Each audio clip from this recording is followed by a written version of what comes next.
Right, there's another string here. This is a 12-foot long string.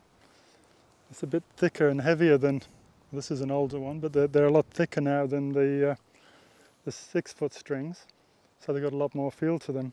And originally we made these to help people work out where the horse's feet were. They're long enough that you can drape that around a horse's leg, and as he's walking along you've still got both ends and you haven't actually got him caught, and you can go with that leg and get to feel without looking down where those legs are, because knowing where the horse's feet are one of the most important skills you need to get in time with.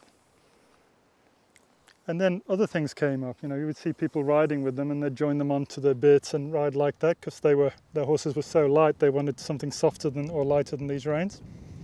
So you'd see people with that.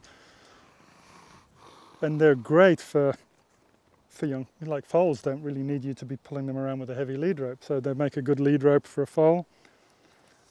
Recently I was working with a foal in England and we just had that tied a knot in there somewhere so that when that pulled up as a loop it didn't strangle him, and we could teach him to lead around by the neck. And then finally I got the halter on and this was our lead rope, so it has a lot of uses.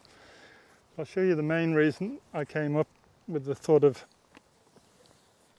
the string was I do a lot of messing around roping, and I'd get my horse's legs caught in my rope because I wasn't that clever at it to start with.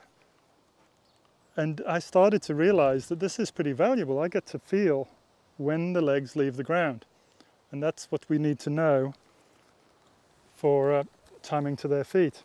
I'll just do a quick little demonstration. Of course, he's had this done so many times, so if he hadn't, you wouldn't just stick that around there and expect him to be okay.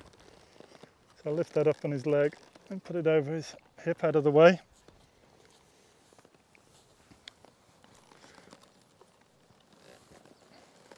But seriously, that string, if I'd have started at the beginning of my journey with horsemanship, would have saved me years of trying to feel exactly where these legs were all the time. Right, reach for my string, got it. I'm going to go around to my left, so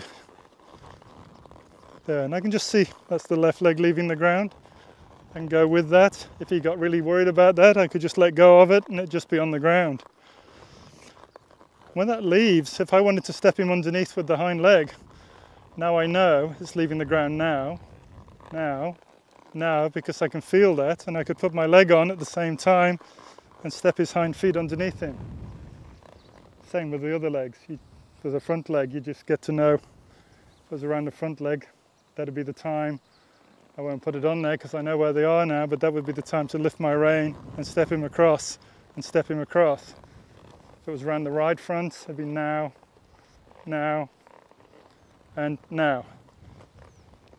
But really, after all that, probably about 5 years of trying to work it out, the rope around his feet taught me very, very quickly where everything was, and it works much better for me.